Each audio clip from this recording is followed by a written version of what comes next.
আসসালামু আলাইকুম রহমতুল্লাহ। শেষ ইরান হয়তো শেষ সময়ে পৌঁছে গিয়েছে। এজন্য তারা বিশ্বের সর্বত্রই আক্রমণ চালাচ্ছে। ইতিমধ্যে 17-18টি দেশে আক্রমণ চালিয়ে ফেলেছে। একদম মনে করেন তাদের বিপদের বা তাদের ধ্বংসের দ্বার প্রান্তে দাঁড়িয়ে আছে বলে আমার মনে হচ্ছে। কেননা আজকে সেরকম একটা রিপোর্ট দেখলাম যে সরকারের বিরুদ্ধে অভিযান চালাতে প্রস্তুতি নিচ্ছে ইরানি সশস্ত্র গোষ্ঠী।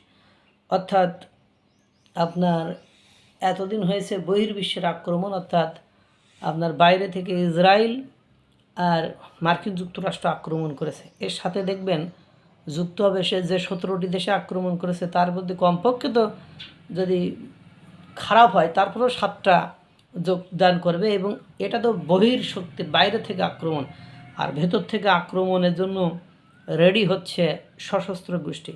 সেখানে বলা হচ্ছে এরকম যে ইরানের পশ্চিমাঞ্চলে দেশটির নিরাপত্তা বাহিনীর বিরুদ্ধে সম্ভাব্য সামরিক অভিযান চালানো হবে কি না এবং কিভাবে চালানো যেতে পারে তা নিয়ে সাম্প্রতিক দিনগুলোতে যুক্তরাষ্ট্রের সঙ্গে আলোচনা করেছে ইরানি কুর্দি মিলিশিয়ারা। বিষয়টি সম্পর্কে অবগত মানে 3টা সূত্র থেকে জানা যায়। মঙ্গলবার এক গণমাধ্যমের খবরে বলা হয়েছে ইরান ইরাক সীমান্তবর্তী এলাকায় ইরাকের আধা স্বায়ত্তশাসিত কুর্দিস্তান অঞ্চলে অবস্থানরত ইরানি কুর্দি গোষ্ঠীগুলোর একটি জোট একটি অভিযানের জন্য প্রশিক্ষণও নিচ্ছে। তাদের লক্ষ্য হলো যুক্তরাষ্ট্র ও ইসরায়েলের বোমা ও ক্ষেপণাস্ত্র হামলায় যখন ইরানের বিভিন্ন লক্ষ্যবস্তু আক্রান্ত হচ্ছে তখন ইরানের সামরিক সক্ষমতাকে দুর্বল করে ফেলা। তবে অভিযান চালানোর বিষয়ে এখনও চূড়ান্ত সিদ্ধান্ত হয়নি এবং সম্ভাব্য সময়সূচিও নির্ধারিত হয়নি বলে জানিয়েছে সংশ্লিষ্ট মাধ্যমগুলো। নাম প্রকাশ না করার সত্ত্বে তারা সংবেদনশীল সামরিক পরিকল্পনা নিয়ে খোলাখুলি কথা বলেছেন। সূত্রগুলো জানায় কুর্দি গোষ্ঠীগুলো যুক্তরাষ্ট্রের সামরিক সহায়তা চেয়েছে। একই সঙ্গে এরবিল ও বাগদাদ উভয় জায়গার ইরাকি নেতারাও সাম্প্রতিক দিনগুলোতে ট্রাম্প প্রশাসনের সঙ্গে যোগাযোগ রেখেছেন। এছাড়া অস্ত্র সরবরাহের জন্য যুক্তরাষ্ট্রের গোয়েন্দা সংস্থা সিআইএর সহায়তা নিয়েও আলোচনা চলছে বলে জানিয়েছে 2টি সূত্র। এই সম্ভাব্য স্থল অভিযান ও সিআইএর সম্পৃক্ততার বিষয়টি প্রথম প্রকাশ করেছে সিএনএন। অন্যদিকে অ্যাক্সিসও জানায় প্রেসিডেন্ট ট্রাম্প এই সপ্তাহে ইরাকি কুর্দিস্তানের শীর্ষ 2 নেতার সঙ্গে টেলিফোনে কথা বলেছেন। তবে রয়টার্স সিআইএর সম্পৃক্ততার মাত্রা, অস্ত্র সরবরাহে তাদের ভূমিকা কিংবা কোনো মার্কিন বাহিনী কুর্দি গোষ্ঠীর সঙ্গে ইরানে প্রবেশ করবে কিনা এসব তথ্য স্বাধীনভাবে নিশ্চিত করতে পারেনি। এ বিষয়ে কোনো মন্তব্য করতে রাজি হয়নি গোয়েন্দা সংস্থাটি। হোয়াইট হাউস ও পেন্টাগন তাৎক্ষণিকভাবে মন্তব্যের অনুরোধে সাড়াও দেননি। একইভাবে কুর্দিস্তান আঞ্চলিক সরকারেরও কোনো প্রতিক্রিয়া জানায়নি।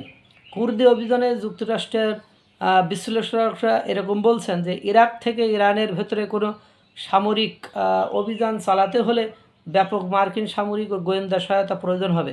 পেন্টাগনের তথ্যমতে এরবিলে অবস্থিত যুক্তরাষ্ট্রের 2টি ঘাঁটি ইতোমধ্যে ইসলামিক স্টেট বিরোধী আন্তর্জাতিক জোটকে সহায়তা দিয়ে আসছে। ইরাকি কুর্দিস্তানের কুর্দি গোষ্ঠীগুলোর সঙ্গে যুক্তরাষ্ট্রের দীর্ঘদিনের কাজের অভিজ্ঞতা রয়েছে। ইরাক যুদ্ধ এবং আইএস বিরোধী লড়াইয়ের সময়ও তারা একসঙ্গে কাজ করেছে। তবে এসব গোষ্ঠীর আদর্শ আনুগত্যের পরিবর্তনের ফলে মাঝে মাঝে ওয়াশিংটনের সঙ্গে সম্পর্ক খারাপ হয়ে যায়।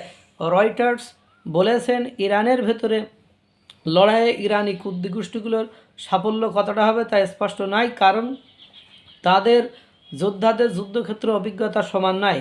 সিএনএনকে এক সূত্রে জানায় পরিকল্পনা অনুযায়ী কুর্দি সশস্ত্র বাহিনী ইরানি নিরাপত্তা বাহিনীর সঙ্গে সংঘর্ষে জড়াবে। রয়টার্স বলছে ইরানের ভেতরে লড়াইয়ে ইরানি কুর্দি গোষ্ঠীগুলো সাফল্য কতটুকু হবে, ওই যে সংঘর্ষ জড়ানোর কথা বলা হয়েছে। এরপরে এই ধরনের কুর্দি সশস্ত্র অভ্যুত্থান ইরানের স্থিতিশীলতার জন্য মারাত্মক পরিণতি ডেকে আনতে পারে। এটি দেশটির বেলুচ জাতিগোষ্ঠীর মধ্যে সশস্ত্র বিচ্ছিন্নতাবাদী আন্দোলনকে উস্কে দিতে পারে, যাদের পাকিস্তানের বেলুচিস্তান প্রদেশের বিচ্ছিন্নতাবাদীদের সঙ্গে ঘনিষ্ঠ সম্পর্ক রয়েছে। তবে ইসলামাবাদ বেলুচ বা স্বাধীনতার দিকে কোনো অগ্রযাত্রা মেনে নেবে না বলেই মনে করা হচ্ছে। এদিকে সিরিয়ার প্রেসিডেন্ট আহমেদ আল সারাহনে দৃঢ় সমর্থক তুরস্ক দামেস্ক কুর্দি বাহিনীর মধ্যে সমঝোতাকে মানে ধরে রেখেছে আর কি। ওটা এরকমই যে আহমেদ আল সারার দৃঢ় সমর্থক তুরস্ক দামেস্ক কুর্দি বাহিনীর মধ্যে সমঝোতাকে সিরিয়া জুড়ে রাষ্ট্রীয় কর্তৃত্ব পুনরায় প্রতিষ্ঠার জন্য অত্যন্ত গুরুত্বপূর্ণ মনে করেন। আঙ্কারা আগেই হুমকি দিয়েছিল, যদি উত্তর সিরিয়ায় কুর্দি সিরিয়ান ডেমোক্রেটিক ফোর্সের কেন্দ্রীয় সরকারের অধীনে না আসে তবে তারা সামরিক অভিযান চালাবে। একই সঙ্গে নিষিদ্ধ ঘোষিত কুর্দিস্তান ওয়ার্কার্স পার্টির সঙ্গে দীর্ঘদিনের শান্তি প্রক্রিয়া এগিয়ে নিতে কাজ করছে তুরস্ক। ফলে নিজেদের সীমান্তের কাছে কুর্দি গোষ্ঠীগুলোকে অস্ত্র দেওয়ার বিষয়ে তুরস্ক সহানুভূতিশীল হবে এমন সম্ভাবনা খুবই কম বলে বিশ্লেষকদের ধারণা। যাই হোক, বোঝা যাচ্ছে এবার।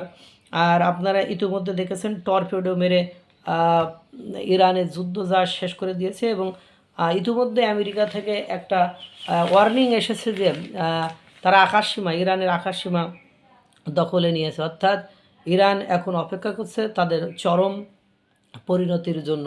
আল্লাহ তাআলা সকলকে ভালো রাখুক, সুস্থ রাখুক। আসসালামু আলাইকুম ওয়া রাহমাতুল্লাহ।